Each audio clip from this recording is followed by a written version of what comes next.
Hello. Thank you for watching my video.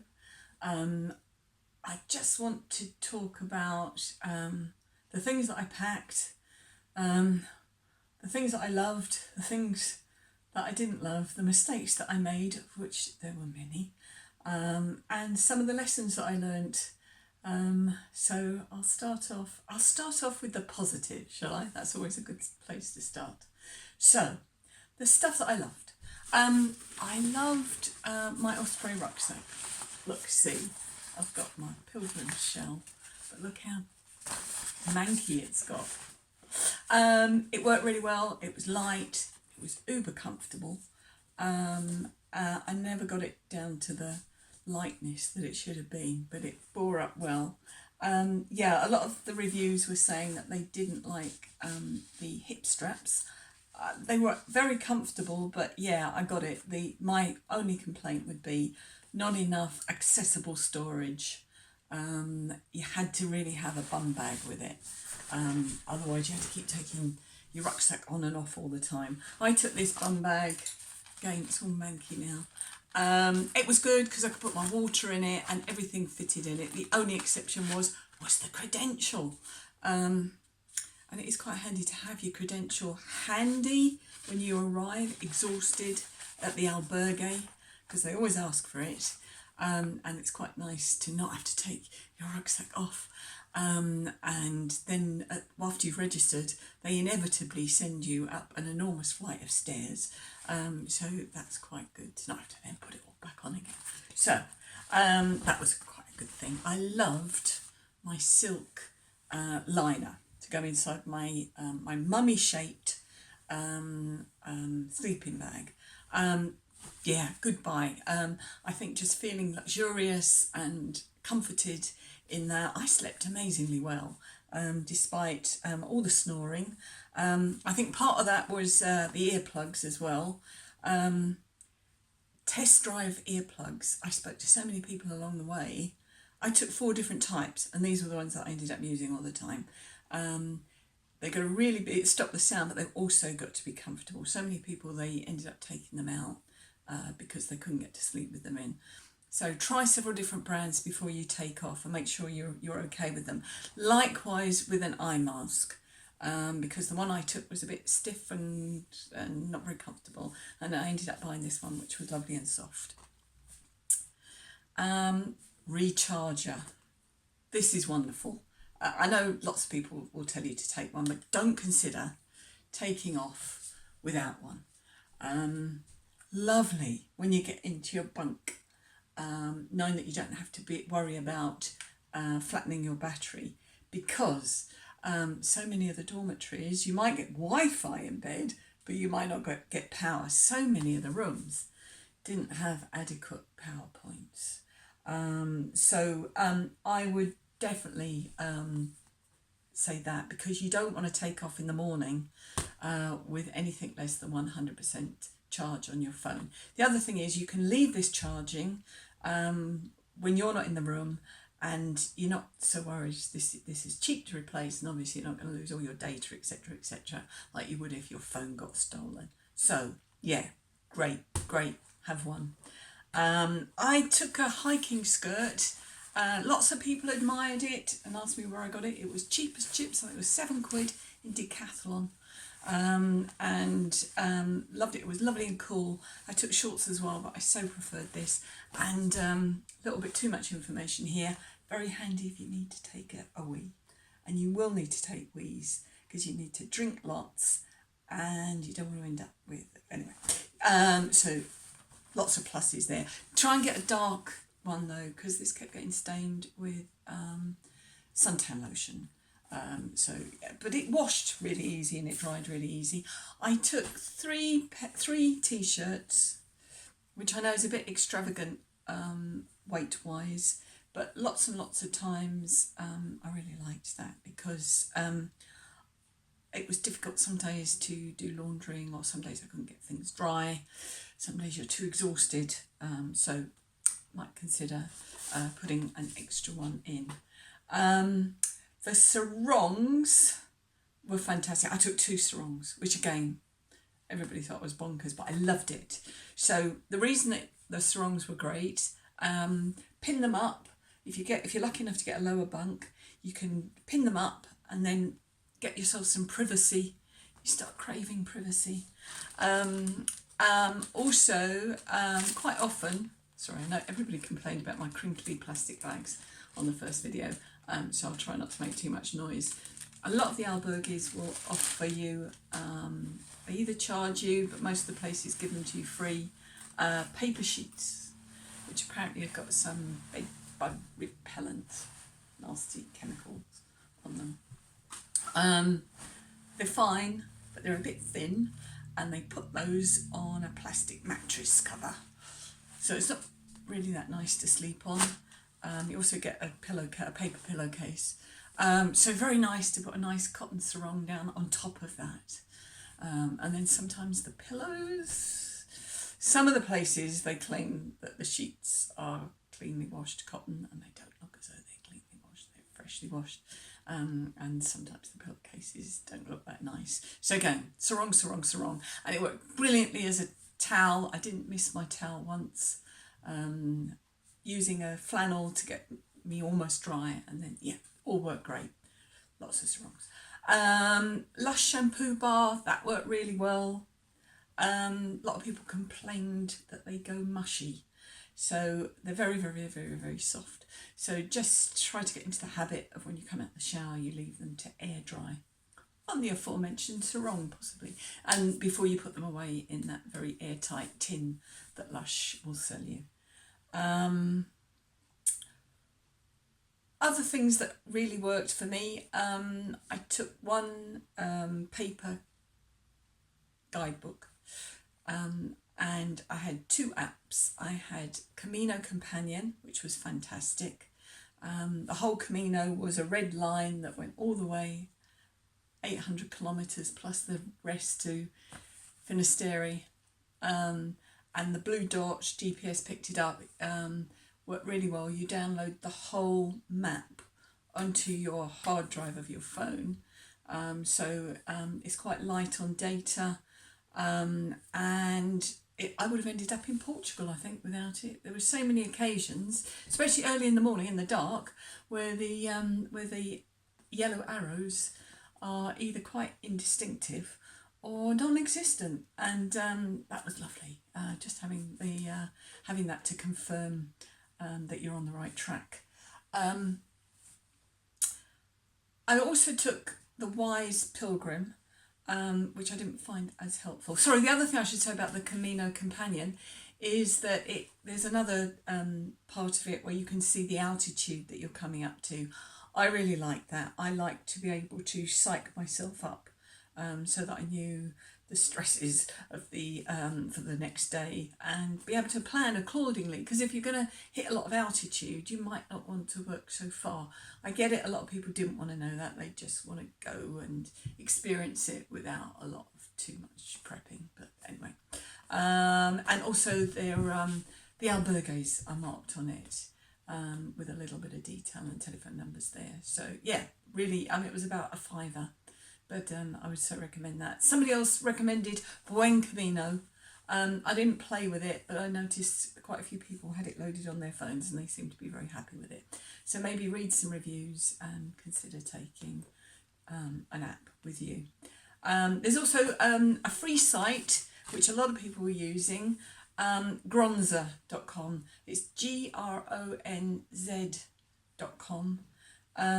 And again, for reviews about albergues, if once you've had maybe some not so positive experiences, it's quite nice to just see what people are saying down the line. I don't know, just something that I liked. So, are you still with me? Are you bored yet? Let me go on. What to ditch. So I made lots and lots of mistakes, and I know. Lots of people told me that taking the trowel, I wasn't going to need it. You're right, the ground's too stony, and I wasn't going to do that. And your body gets into a certain rhythm. I took a washing line. It was light, but it was faffy. I ditched that, although further down the line it would have come in handy a few times. But anyway, I don't think it's worth taking. Warm clothing.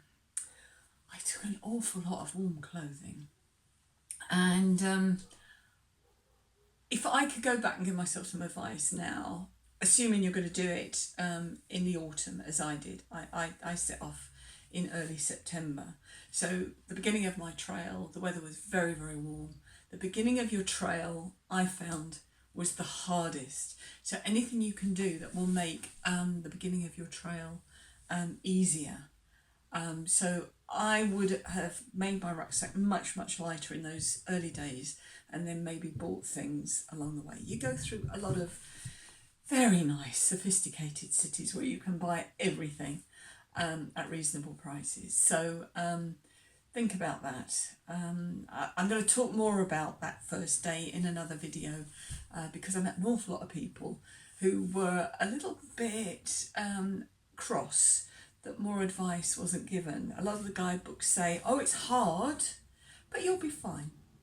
A lot of people are not fine, and I think there's a lot of advice that could be given just so you get your mind into the right, your head into the right mindset before you set off. Pegs. I took pegs. Baffling. So many of these albergues, they supply all sorts of things, and they don't supply pegs. They're so cheap. It wouldn't be such a big overhead. Maybe they get stolen, I don't know. But I think I would have just taken nappy pins because they're lighter and they're less likely to get pinched. The money belt, yeah, I never wore. I had that bum bag, and then this, yeah.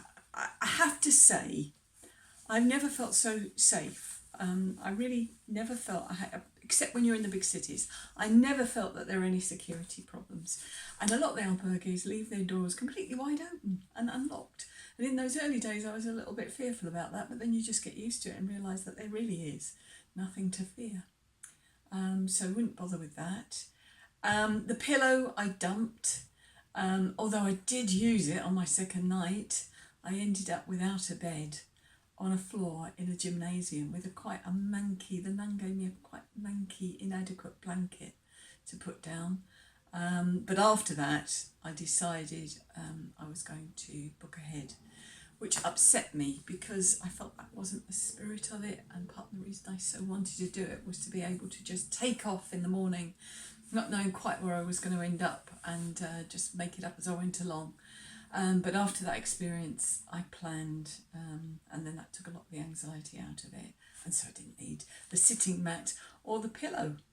I took a stone. There's this custom, you read it on a lot of the websites, that when you walk to one of the summits, the Cruz de Hero, I'm probably not pronouncing that correctly, you place your stone down with tens of thousands of other stones that people have placed there before you, and you let go of sins and anger. And I carried this stone all this way and I put it down, and that afternoon after I dropped it, I thought, what was that all about? I don't know. Sorry if you were the person who had some profound spiritual experience out of doing that, but it's just a custom, and it's a whole lot of superstitious nonsense. Sorry. So many people told me that my Merrill sandals were going to be a disaster. And I loved them. There were only 4 days when I didn't wear them. I walked the whole 900 kilometres in these, almost. There's still a little bit of tread left. They were cool. I got no blisters. Sorry about that if you suffered from blisters. And so I carried these all that way. Of course I had to have them, and on the days when it did pour with rain, it was great. So yeah, there you go. So all the plasters that I carried, I brought them all back. Bikini, I'd taken a bikini and I didn't wear it. So yes, I've got this revolting farmer's tan. I think you just have to, I never felt comfortable enough, although I did stay in an albergue that had an outdoor swimming pool, but I never felt comfortable enough to strip off in front of fellow Peregrinos. It just didn't seem right. And I took these, they were quite expensive and they were heavy, and I brought them back.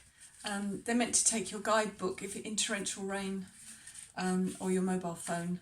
As I say, I was unfortunate. I was very fortunate, and it was very unusual. I got so little rain. On the days when it did rain torrentially, they were too faffy, and I just tried my best not to get my phone or my book out. And the Altis worked really well, talking about torrential rain. Yeah, went right over, this is going to make lots of rustling noises, isn't it, that you're not like, went right over the rucksack, right down to my ankles, almost felt as I was in a tent. I loved it, and it was so waterproof, didn't really let any of the rain in, and kept my pack lovely and dry. Didn't breathe though, wasn't the most comfortable, so I was very, very, very relieved that I didn't have to wear it too long.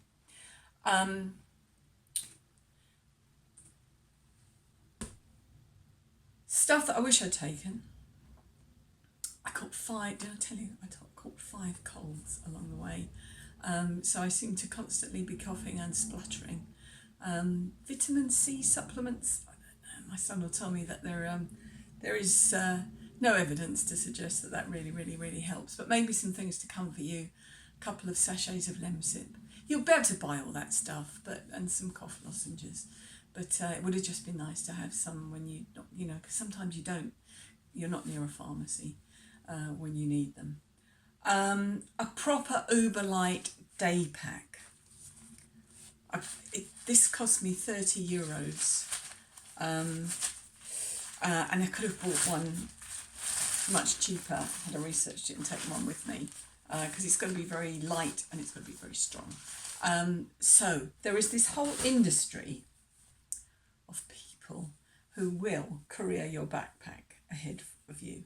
I didn't actually use it, but by buying that day pack, it took a lot of the anxiety away. So if you get injured, or you're feeling poorly with a cold, and you don't want to battle on, you might want to take. You'll find in a lot of the albergues, you'll see these envelopes. You'll never walk alone. And for a very nominal fee, they'll pick those up for you. You'll pick your backpack up for you and take it to the albergue where you're intending to be that evening. Again, takes all the spontaneity out of it, doesn't it? Because then if you see something along the way during the day that you like, you're stuck. You can't just go with the flow. Anyway, a lot of people were doing that. I'm not going to judge. One thing that the Camino is meant to teach you: don't be judgmental. Walking sticks. Oh, so I was so certain that I was going to be able to be all right, and I didn't, and I had to buy these, and these were €25 each. €50 I had to splosh out.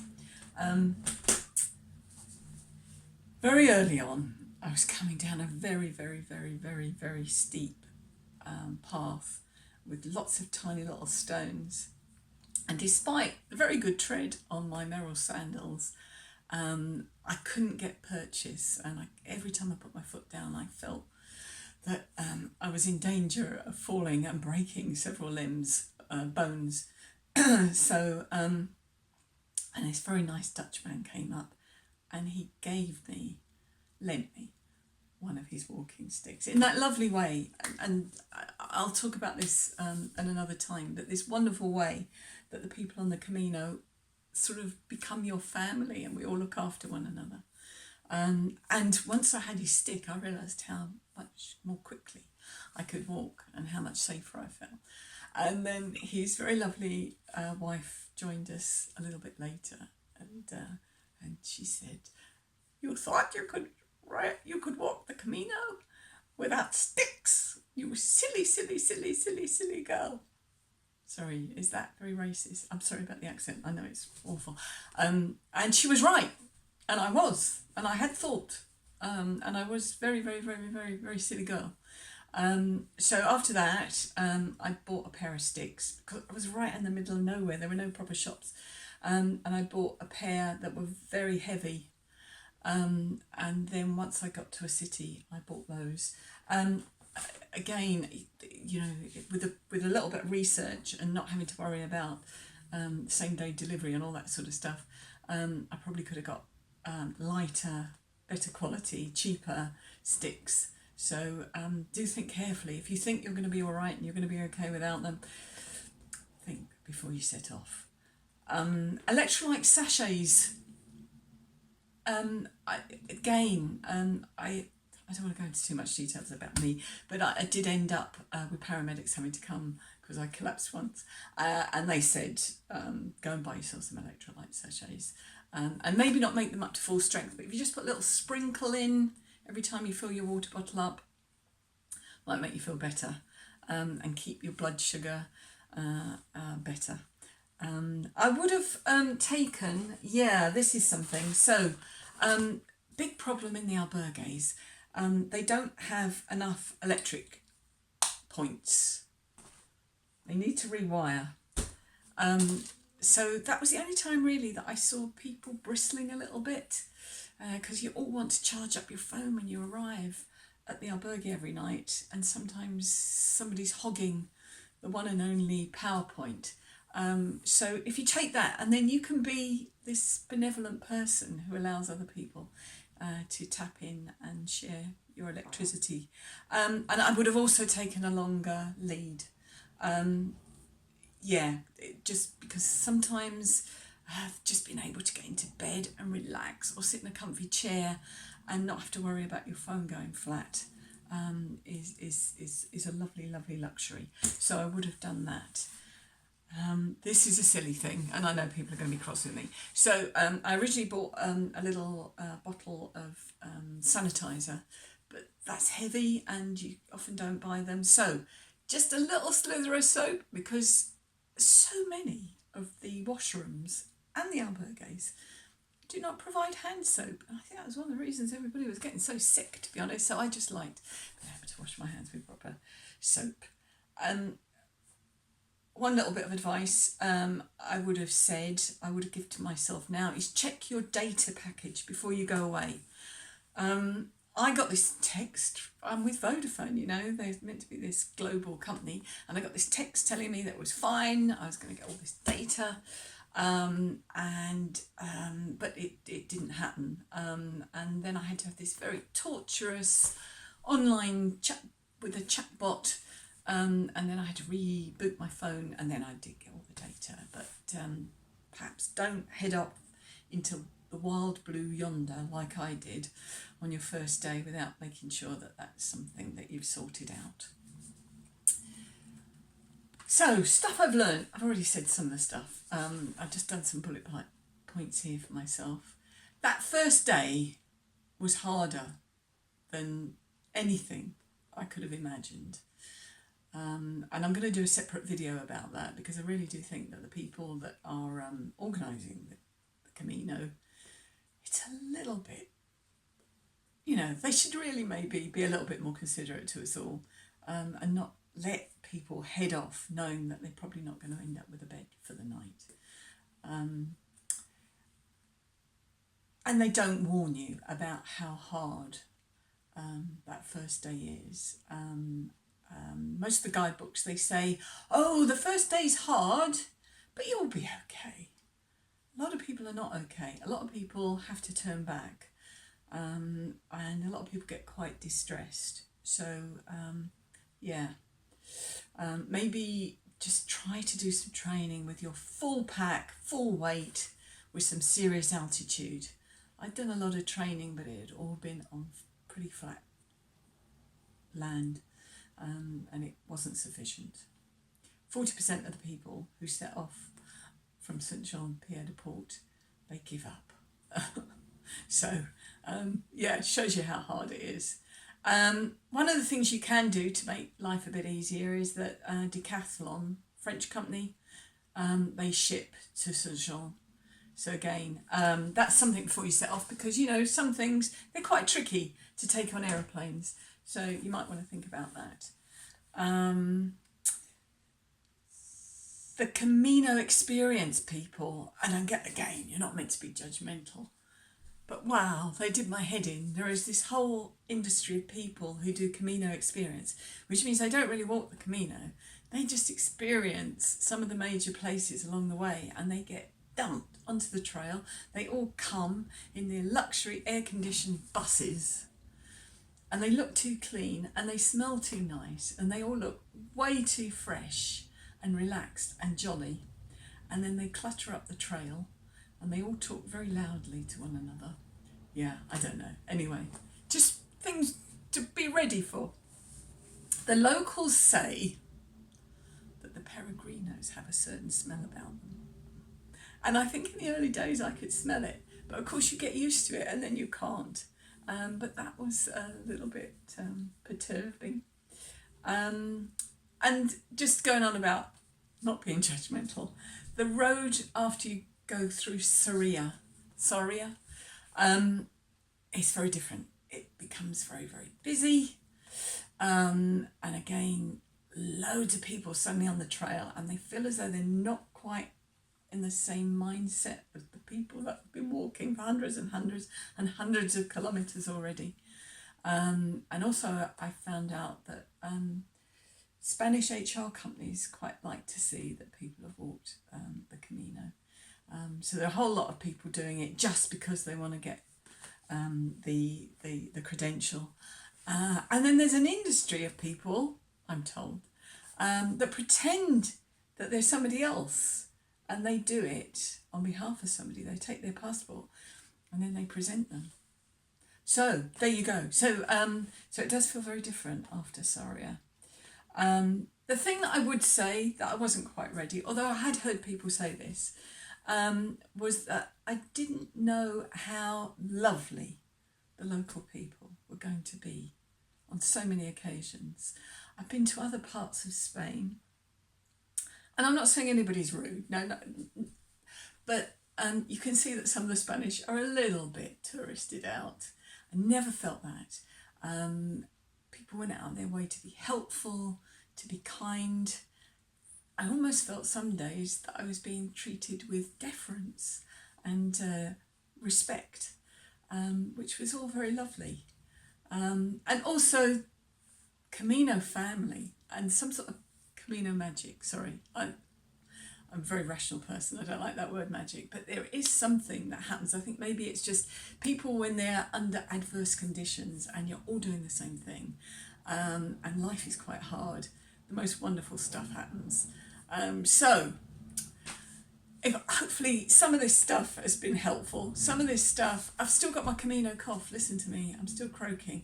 But if you don't mind all that stuff, go do it. It's amazing and you'll love it.